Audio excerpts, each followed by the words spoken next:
Hello, everyone, and welcome. This is Homeschool is a Journey, not a Destination.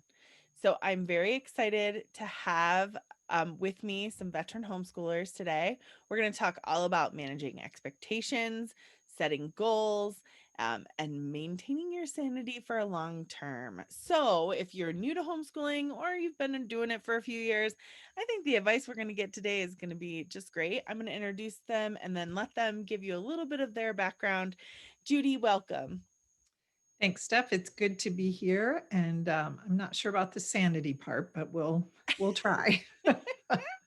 um, yes, I am a veteran homeschool mom. I'm a retired homeschool mom, but am now enjoying a second generation of Sunlighters in our family, and I also work for Sunlight as the marketing sales manager. Very good. Welcome. And hi, Sheila. Welcome. Hey, Steph. I too am a veteran homeschool mom. I've graduated three children. Two have graduated from college, and one is still in nursing school. Very good. Welcome, Rhonda. Hi. Hi, it's great to be here. And yes, I'm also a veteran homeschool mom, retired. I've graduated five kids, and the last fifth one graduated from college like 3 weeks ago. Very exciting. And now enjoying that second generation of homeschoolers with my daughter's children. And I have been loving working as a curriculum consultant for Sunlight. Fun, fun, fun. Absolutely. And I'm Stephanie Rose. I'm Sunlight's community manager. So let's get started. Let's talk first about the value of goal setting. Let's just jump in and just talk about why that's so valuable to out of the gate sort of think about what you're doing and why you're doing it. And with Absolutely. They're good things, right? There's the Sunlight also has the top 10 goals listed on their website and in their and in the catalogs. But I think the main one that we want to probably we're all focusing on is that we want to raise price followers who are pretty smart and well educated. Mhm. And So, you have to aim at something. So goals are absolutely important, not to mhm, downplay the importance of goals at all. yeah, You want to know what you're headed for. Yeah, my exactly. husband and I, we sat down and kind of formalized our goals. We wrote them all down, and then when I read those 10 Sunlight goals, I was very encouraged because many of ours were similar, and then I also got inspired by some that Sunlight had listed. So I added those to my goals, and yes, as Judy said, it's important to know what direction you're going. You have to aim towards something or you'll hit nothing. And it's also a way to keep you going when the going gets tough. You can revisit your goals and you can ask yourself, have my goals changed? No, then I have to keep on this path. Hmm. I mean, that's a really good point. Goals should be flexible and you should adapt to um, your changing season, Mhm. depending on where you're at. Yeah, in our family, when we first started homeschooling, I had a kindergartner, a 3-year-old, and a baby. And when that kindergartner, I mean, every year we sort of said, it was understood that we would continue doing this as long as it was mutually beneficial, as long as the child was doing well and the teacher, the mom, was doing well. So when the oldest one hit ninth grade, he came to us. It was a long story and I'll shorten it, but he came to us and said, Mom and Dad, I think I really want to go to this school. And it was a small Christian school. And we had not planned on sending our kids to school. We were in it for the long haul. And so we had not planned financially to send a child to private Christian school. We had planned for college. We had not planned for that. So we had to really seek the Lord and evaluate our life situation and can we afford this and is this the right choice? And we did end up deciding to send him. Now he's the only one who went. The other two stayed at home the whole time. But because we kept that flexibility, we were able to make that change. And Stephanie, you made a really good point when you said things are for a season. Homeschooling is a season of your life. It's not the totality of your life, and your life is not being judged on your homeschooling. It is for a season. And I think it's helpful to keep that in mind when you're setting those goals, for sure. Yeah. Um, how do you think your vantage point or your perspective on homeschooling changed from when you were first homeschooling to, you know, by the time you've launched these adults into the world?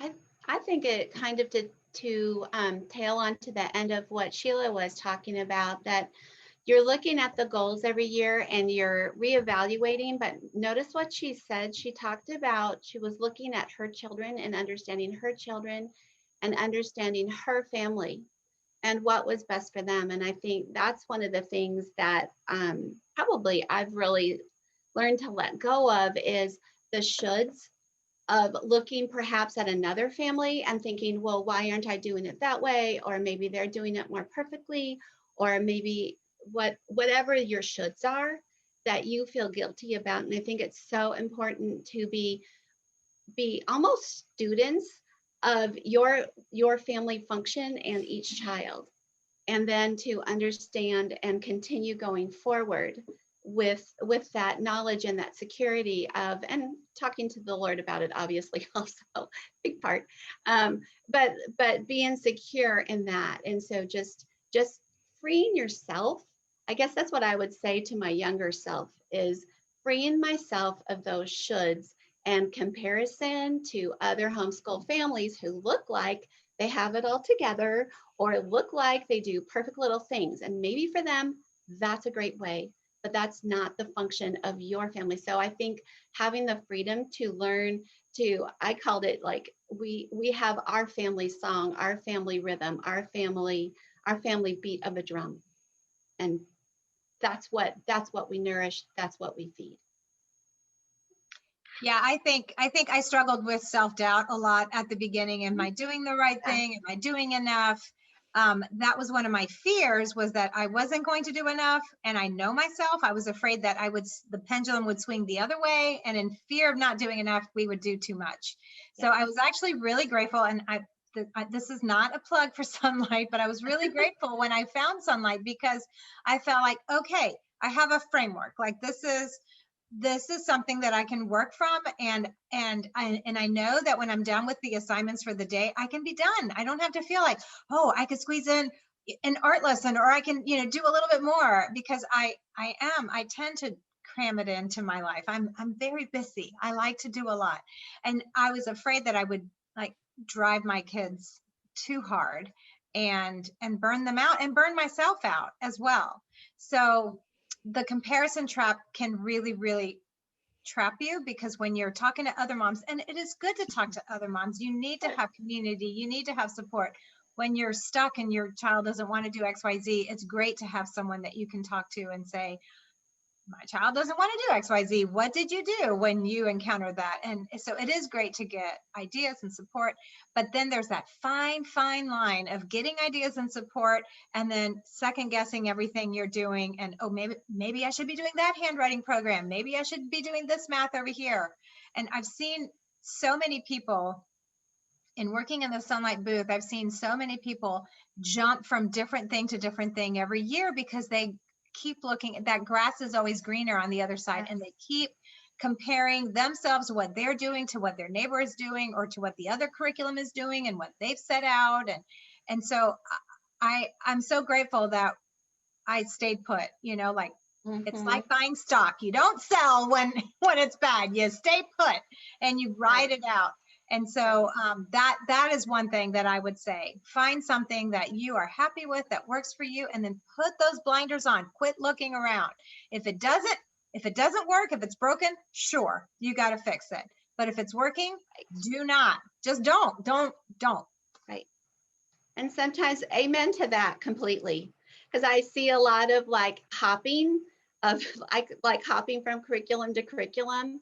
And sometimes I'm like, you know what? I think sometimes it's much more about yourself, like maybe the mom's feelings themselves, instead of paying attention. Because if mom likes it, probably it's going to be successful. Sometimes I don't know how much it is about the child as much as does mom like it? Is she comfortable with it? Is she figuring it out? And just like what you said, Sheila, with hopping along, sometimes you hit a hill and sometimes you just need to teach your child the lesson and yourself the lesson of sometimes we might have to work a little harder, push that big the Sisyphus, or whatever that guy's name was, and push that rock up the hill, and and to do it again, but you will get there. Yeah. And it's worth it. And I love sunlight too, because I agree with you. I trusted it. I knew somebody had thought through all the things that you would need. And I felt like then when I wasn't like dazzled by other things, Yes. and I just knew that I had the best and I could just trust it and move forward with it. And we weren't wrong, were we, Sheila? It was good. It was good. It was good.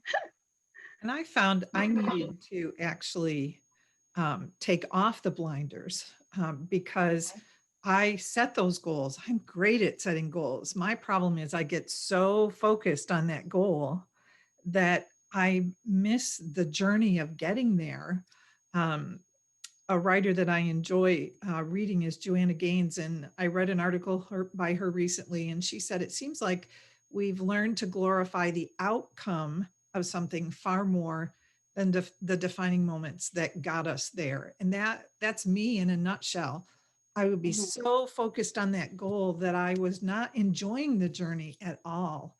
And I think from my perspective now, as I look back, if I could have taken my eyes off the goal enough to enjoy what was going on with my children, and I think you learn that as you go along. Yeah. I don't think I missed the entire journey, certainly, but I think not only is comparison a trap, I think that being so hyper focused on your goals can also be a trap. Mm-hmm. That's really good general parenting advice. I feel like at any point you're always wishing the day away because something went wrong, or you know what I mean? Like, oh, just if we can get to tomorrow. I really dislike wishing my days away when I get frustrated with some of those things you had planned for today. Mhm. How did your goals, like, we talked about how they change through the seasons, but can you give some examples, like when you had little kids versus when you had high school kids? Like, what kind of goals can anyone who's maybe transitioning through those years think about differently? It's funny because I think when your children are little, you spend so much of your time just parenting them and being with them, and your life is saturated with them, and you come alongside and you want them to come to you when they have questions or concerns, and you want them to be able to trust you and to have fun with you and look forward to being with you. And then we get to this transition point where we're coming up on high school, junior high and high school, and now you've got to do just the opposite. And it's time to start untying those apron strings and pulling away and getting them to let go and to stand on their own 2 feet, and to make decisions on their own. And um, like I suspect many homeschool moms are, I was big on control. I liked to know what my schedule was and what my kids were doing. And so moving into that high school phase, that was a challenge for me to step back and say, you know what, when you come to me with questions or advice, we can sit and talk and have a conversation, but I won't give you the answer. You have to come to those conclusions on your own. And so we can pray together and we can talk together, but the decision is ultimately yours. That was hard. That is hard. And it's a very gradual process. It isn't like seventh grade, here we go. Now all of a sudden, you let them have the control. I like to liken it as the dog leash that retracts. And so you start letting them out a little bit, and then you pull them back if they mess up, and then you let them out a little bit more, and then you pull them back. And so it's a very gradual process of letting them test the waters, letting them try new things, letting them have consequences to their mistakes. Hopefully they're small, but it's better to do it while they're still in the house rather than you have that control up until they're 18 and then they're out of your house and they have no, they're free and they're going to go and do all kinds of things because you haven't let them have a taste of what it's like to try and fail, and be there picking them up when they fail and being a support and praying with them and praying for them and all those things. I think some of that independence comes from, like, for instance, because I had 5 kids, so I was actually speaking teenage at the same time that I was speaking toddler. And I remember, like, along about the time when the kids are really independent readers and they can read a schedule themselves. And so probably, I think it was around D or E, usually when the kids were doing the American history, the first year and the second year.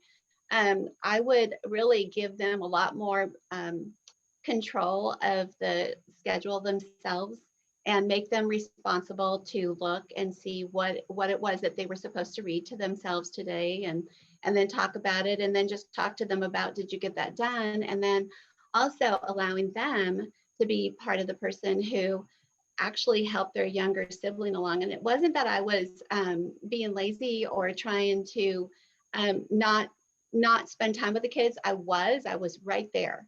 It was allowing them the joy of teaching someone else, and when you do that, they're learning something about themselves when they're mentoring someone.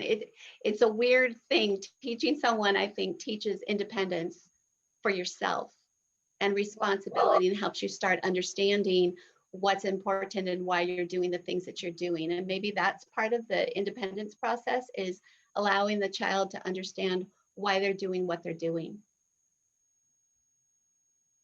So if you had to create a photo album of your homeschool journey, what would you make sure was included? Legos, lots of Legos. Lots of Legos. That's good. I think one of the things that I talk about most in the Sunlight booth to brand new homeschool moms is that your school does not have to look like school. And it's okay if your children are playing on the floor with their Legos while you read history out loud or while you read science out loud. And I have ADD children. I didn't know it at the time. They were just my children, but later we found out that's what it was. And I would let my son walk and with his book, walk around the house. That is how he would read. And my husband would come home for lunch and see the kids upside down on the couch and, reading in a fort or it, it didn't look like school. And he was really nervous that my kids were not learning. Our kids were not learning. And so he would grill them. He would question them. What did you learn today? And what, and he would it's like a pop quiz. And they would pass, and he eventually relaxed, but it doesn't have to look like school. And so my photo album would have children upside down on the couch playing with their Legos, walking around reading their books, because that is what our school days look like. And pajamas, lots of pajamas. And under the dining room table, reading books in the fort upside down. Yes, absolutely. That is so true. I was thinking too, like, I would put a picture of tea time. Because you guys do that? Oh yeah, we will, because I had 4 boys, 1 girl, but it was just kind of a time, they still talk about it, where I think they enjoyed kind of the break, and we would be reading together or talking together. But I think it was like almost the quintessential moments in some ways of why we homeschool, of just that family breathing time together and laughing uproariously about things. And that's when you develop your own family language. So I guess the tea time would be representative of family jokes, family language, all the special things, the insider jokes that nobody else understands, but we do. And it's funny. And nobody would know why we're laughing uproariously at the tea time table. So it was not formal. It was just it was a chance to have our good snacks. Yeah. I like that. Yeah, that was snack time, maybe. I called it tea time. I think that I would try to find a way to capture those moments when a child got something. Um, Yes. the Yeah. first time they realized that they were reading on their own, and they would finish reading a page and look up at you with this just awe and joy on their face, or the time when we had wrestled maybe for an hour over some math concept, and I'm not a math person, so when my kids would wrestle with math, I just ached for them, because I remembered being totally confused by math all through my school years, and a math concept would click and they would be so excited, and so would I, because wow, did I explain that to them? And I think I would fill my photo album with those firsts, those Hmm. moments of success and joy, so that on those days when nothing's going right, and I have tried to teach this child how to read this sentence for what seems like weeks and weeks, then I could go back to that photo album and look at those joyous moments and remember those, and remind myself that this struggle is just a season, and we'll get past this just like we did all the others. And then I'd probably sit and cry as I looked at all of them Yes. as well. Yes. But yeah, try to fill that photo album with all of those successes. Yep. What about, Hmm. like, that's a good point. What about, are there any things that you guys might have got upset about, or had issues or situations that bothered you? And then you look back, I know, right? You It look happened. back and you're like, oh, that is not a big deal at all. Like, I might have, like, can you speak to any of, maybe not the situation, but maybe the learning behind it, like how you came to that? I was thinking I was thinking about this and thinking that actually it kind of is a big deal, and you would probably think it was, but most of the kids they just sort of, it was kind of like you put the ducks in the pond and they just started reading, like you just give it to them and they just read, they just took off. But the last one, it was hard work, and we worked hard, and I remember thinking, is this ever going to happen? Is this ever going to, like, what am I going to do? And I will say two things about it, about those days when you're like, "Ugh." um just that praying about it, and it could even be like a little thing that could become a big thing, but praying about it when you go to bed. And I'm telling you, I just don't remember a day where God didn't like put some just little tweak in my mind. When my feet would hit that floor the next morning, I would feel renewed and restored, because I talked to God about it. And sometimes we forget to do that because we figure we'll just figure it out on our own. But I think resting in the Lord to just put a little tweak. Sometimes you need to talk to somebody else, sure. But sometimes it was just a little tweak situation. And the big thing was, the big drama was like, Josh, I didn't ever think he could read. And you know what? He graduated from college. Like, so yeah, like Yeah. looking back and realize, yeah, he learned to read. I just had to realize to take step by step by step and be patient with it. Right? We got there, just a little bit different. I think that one of the struggles for me was we went through a period of time with our youngest child who was born with a number of medical issues. And I was homeschooling older siblings. And I remember thinking, um, I'm going to have to put my kids back in school. We're going to miss so much. I'm never going to be able to make it up. Um, I'm failing. I'm failing them. I'm not handling the stress and the drama of the medical issues well. I'm just failing. And you begin to believe that lie after a while, and that hole gets deeper and deeper, and it gets harder and harder to climb out of. And I think two things, like Rhonda said. Number one, um, when I look back at that, there were things that my children learned, not academics, Mm-hmm. um, but things that they learned about working together as a team, as a family, and about caring for a younger sibling who was struggling and needed extra help. And then I think the other thing that I learned was, you know what? All three of my kids graduated from high school and from college, and they can all read and they can all do math.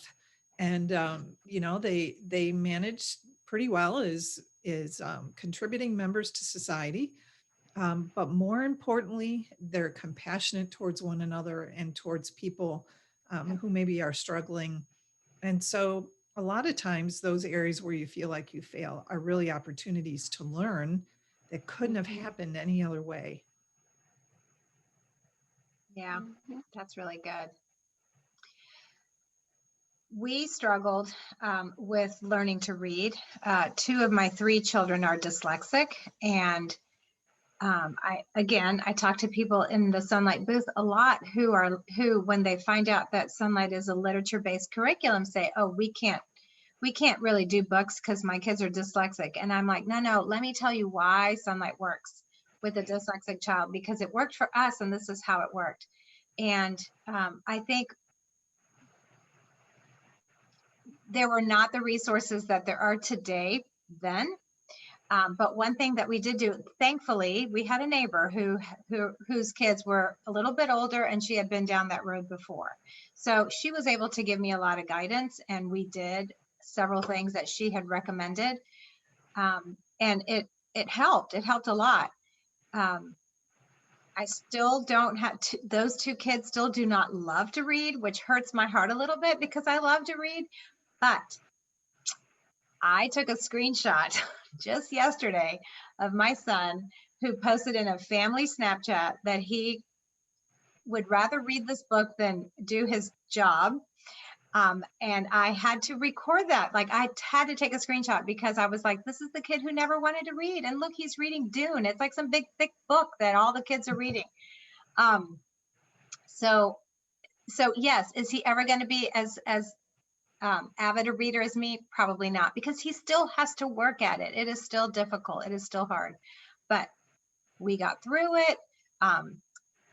As his parent, as his mom, who loves him more than anyone else besides God and his dad, of course, I'm going to do whatever I can to help my child succeed. And had that kid been in school, yes, he might have had special ed classes or, you know, something like that. But no person is going to want him to succeed more than me. And so I did everything in my ability, in my capacity. I did all the research. You know, we had him tested. We did all these things in order to get him the help that he needed. And so it's not really a regret.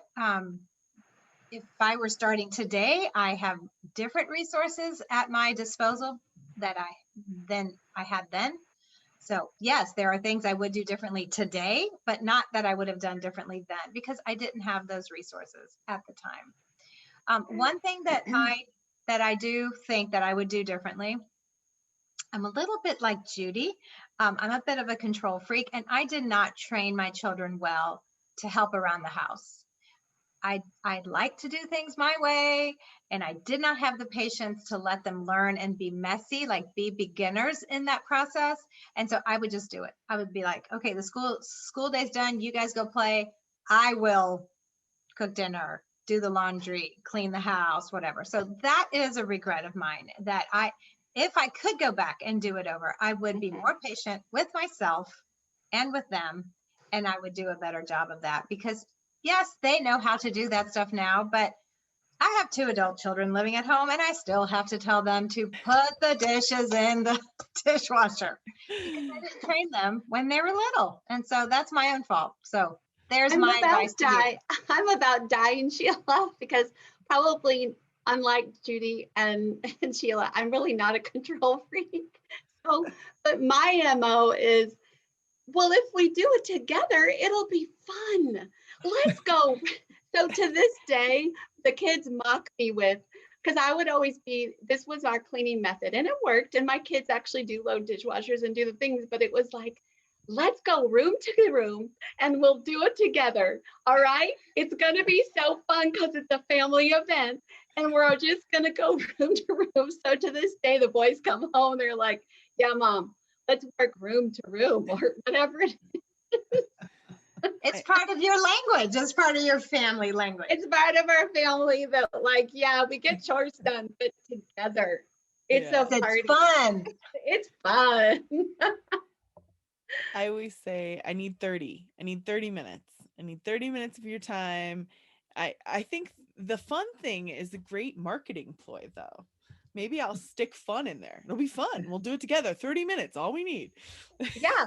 Well, or like, how fast can you do it? You know, Yeah. how fast can you rake the toys together in the Yeah. playroom? Yeah, yeah. So there are definitely parts, I'm sure, of homeschooling that changed you or shaped you. What, looking back now, what are some of those things that helped shape you into the person that you are today?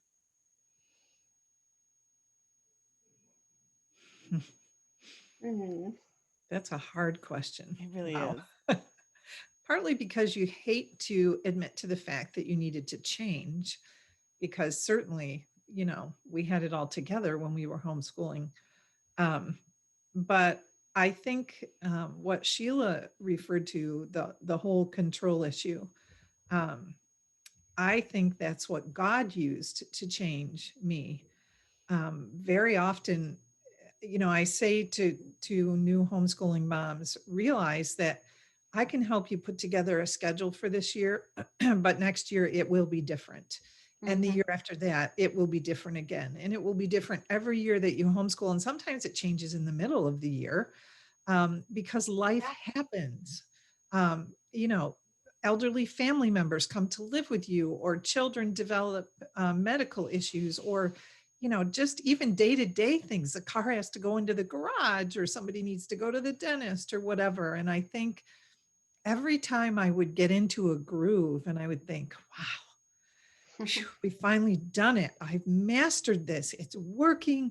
My kids are learning. They're doing good on their tests and their spelling and reading and even math. And wow, it's great. And it'd be like God was sitting up there saying, nope. And then boom, not that God is vindictive at all, but there was a lesson that I needed to learn. And that was, I was never in control, even when I thought I was. And so Mhm. I think that part has changed as a result of homeschooling and raising children, is just to let go of the fantasy that I ever was in control. I think for me, it's I had a picture of what the end product was going to look like. And they would all be leaders in their church, and they would all marry Christian, people, men, women, whatever. And they would all vote the way I would vote. And they would all be readers like I'm a reader. And that's not what happened. Like, they are individual people with their own journeys with the Lord, and their own journeys, just their interests. We just spent two days together this weekend with all of our adult kids, because my baby girl just had a birthday, and so we spent a weekend together in Disney. And at the end of the day, we were sitting around and we asked, like, what was your favorite part of the day? And it wasn't a particular ride, it wasn't a particular country. We had gone to Epcot. It wasn't a particular food or drink that they had. They loved sitting around the table. We sat in two different places in the park talking.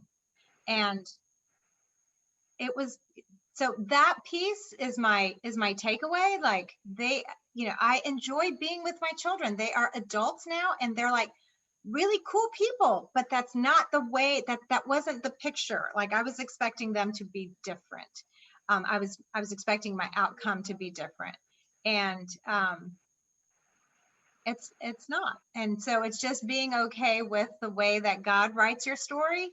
And it may not be, like, you don't get to dictate the way God writes your story. He's the author. He gets to write it. Mhm. Sometimes our kids don't like to spend time with one another, and sometimes they are not following the path um, that the Lord would have them follow. And I remember walking through that experience with a very good friend who You know, if you had looked back at the way she homeschooled and raised her children, you would think, oh, these kids are going to turn out phenomenally well. And she loves them all with a passion, but they are not walking a path that she would have wished for them. And they've had hard struggles as a result. And so I think we have to realize as well that sometimes that's not the end result. Yeah. And that's okay too, because God is still in control. And the story isn't over. Exactly. Story isn't over. Well, I was thinking, kind of dovetailing on what you two are talking about, is that I think part of, if we're talking about what did homeschool personally, like how did I grow, how did I change?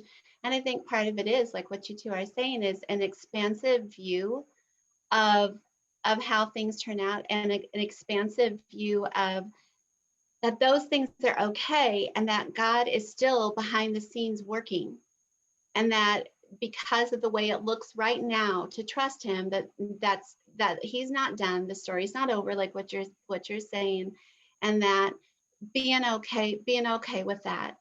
And I guess feeling like, and this is going to sound, completely selfish, but part of the change that happened for me was having my own soul nurtured through all those glorious books that I read with my children, and having my own expansion of the beauty of God's world and the beauty of his people and the beauty of people all around me being expanded by all that richness that I read with the children. So then I guess then that extends into, then hopefully that's the kind of, if nothing else, then those children are also kind of have that viewpoint of just that, where God works, and what he's working, and trusting him and resting in that. As I do remember those promises, like what you guys are saying, like going to a homeschool convention and having people promise, if you do this, your children will turn out perfectly. And that is not right. That is not correct. But that doesn't change the fact that we do train our children in the way they should go. But that's our part. It's not how we're not dictating how it's going to turn out. We're just faithful to what God calls us to. That's our part. And that's what we rest in, knowing that's what we did. Rhonda, you make a great point. I really enjoyed the education that I received Yes. in reading these books. Yes. And also, one of the things that my kids do love to do is they love to learn. Yes. Yep. So, as you think about your homeschool journey, I'm sure you all went through a moment in time when you wanted to give up. But what made you keep going? What made you continue down the path?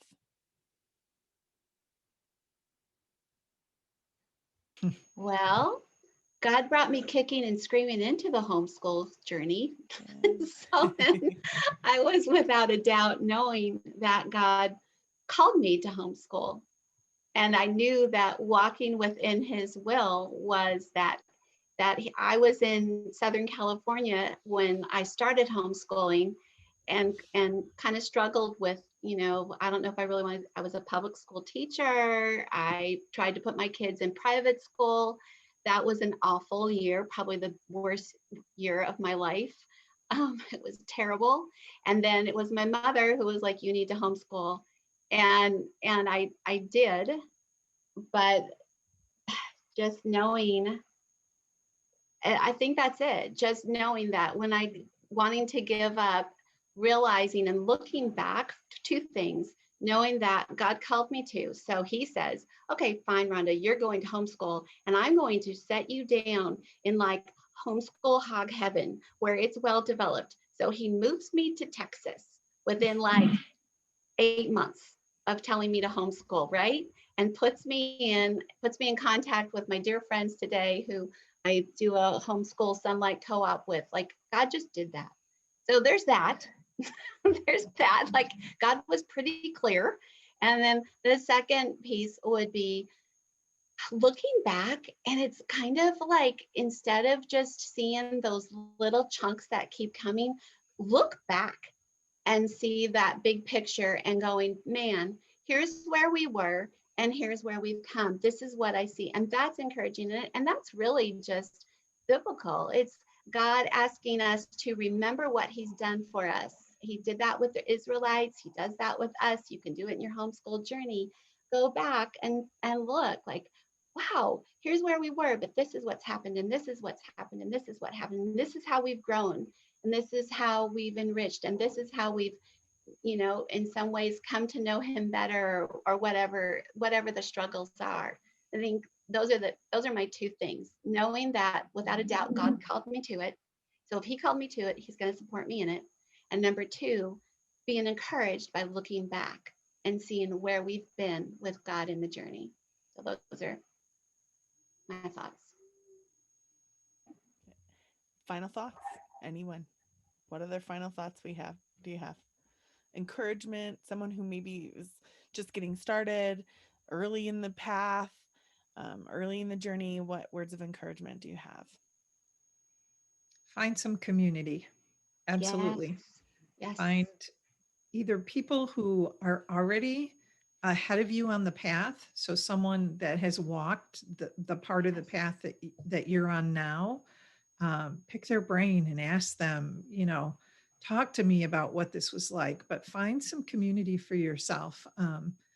People who are further ahead on the journey, people who are in the same place on the journey that you can commiserate with and share ideas with. But you are not intended to make this trip by yourself.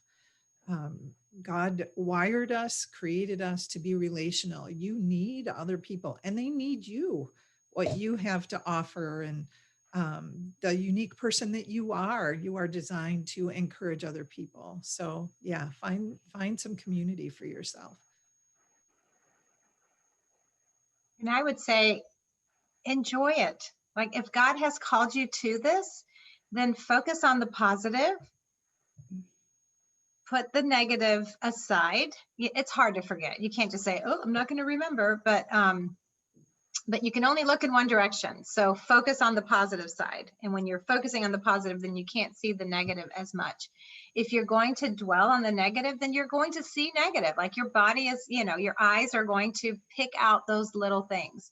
So if you turn away from those negative things and try to just focus on those things that are positive, and I'm talking about when your siblings do get along, when they do play well together, when you have that snuggle time on the couch and everyone is enthralled by the story, when the light bulb goes off and they get the math concept, or they can read the long vowel sound for the first time, or all those things. Like, treasure those in your heart.